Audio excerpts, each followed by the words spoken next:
Hey guys, this lecture will focus on the terms of trade. Now, the terms of trade can be a tricky concept to understand, but essentially it is very simple, and it is also another indicator of our external stability. So what the terms of trade is by definition, we're going to look at is the ratio of export prices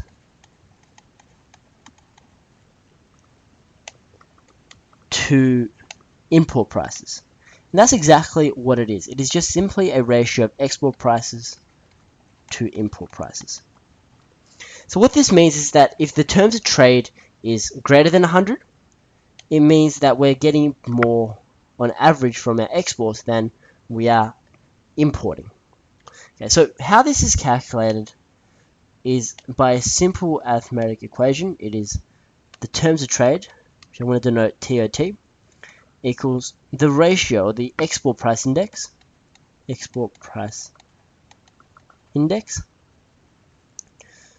over an import price index. Okay, so you guys don't need to know how this is measured, but they just take a basket of imports, prices of regular imports, they put it into index form, and they take a basket of exports, put it into index form, and there you get the two indices, and you multiply all that by 100, so you get an index number. So let's look at a working example of this. So let's say in a specific country, the export prices index equals 105.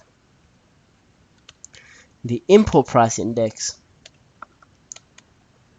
was, so import price index was around 98. So you simply do a calculation. So terms of trade would just be 105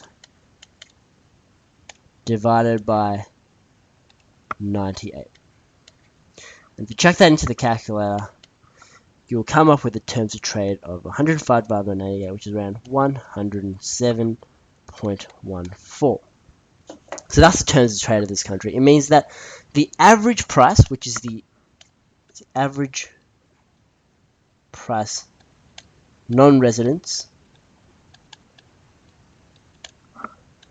are willing to pay for our exports over the average price we're willing to pay. So we're just going to write this here, average price residents willing to pay is greater than 100. And so if we're getting more into the economy, so because our export prices are greater than our import prices, then we can say we have a favorable terms of trade. So simple analysis, if terms of trade is over 100 index points, this means a favorable terms of trade. So the terms on which we are trading is very favorable for Australia. It means our living standards are bound to have improved. But if terms of trade is less than 100, then this is an unfavorable, because we're paying more for imports than we are exporting and getting income from overseas. And so how would terms of trade affect our ability to meet our financial commitments? So the terms of trade directly links to the CAD. So this has a direct correlation to the current account deficit, or even more broadly, the balance on the current account.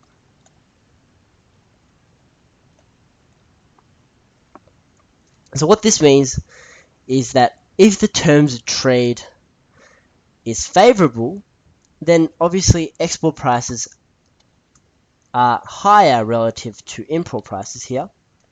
So what this means is that we're receiving more income from exports than we are withdrawing from income. So leaking from the economy as a leakage of purchasing power to overseas. So exports means income into the economy, and imports means income out of the economy.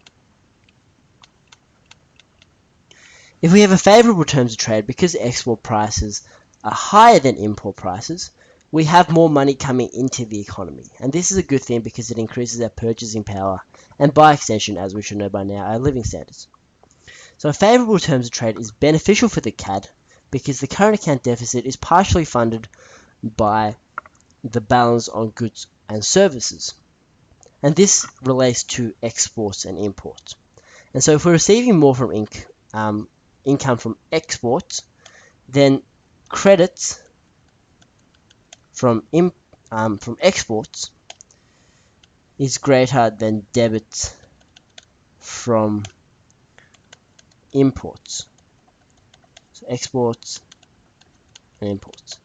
So what this means is that the CAD, by theory, should decrease. So our deficit on the current account would decrease. And this indicates a movement towards the government's goal of external stability. So we want a stable current account deficit around 3 to 4%. So that's all in theory. In practice, although our terms of trade, and we're just going to note here, is around 130, which is very, very high, we still have a current account deficit. And this is because, as we've talked about in previous lectures, this is because of the idea that our primary income balance is so far into deficit because of interest repayments that we have to pay overseas due to our lack of national savings. But we'll talk about the lack of national savings and its effect on our external stability in the next lecture. But for this lecture, we've looked at the terms of trade, which is essentially the ratio of export prices to import prices, and is simply calculated by an export price index over an import price index. And if the terms of trade is greater than 100, this is favourable for Australia, and if the terms of trade is less than 100, that indicates an unfavourable term under which Australia is trading with overseas nations.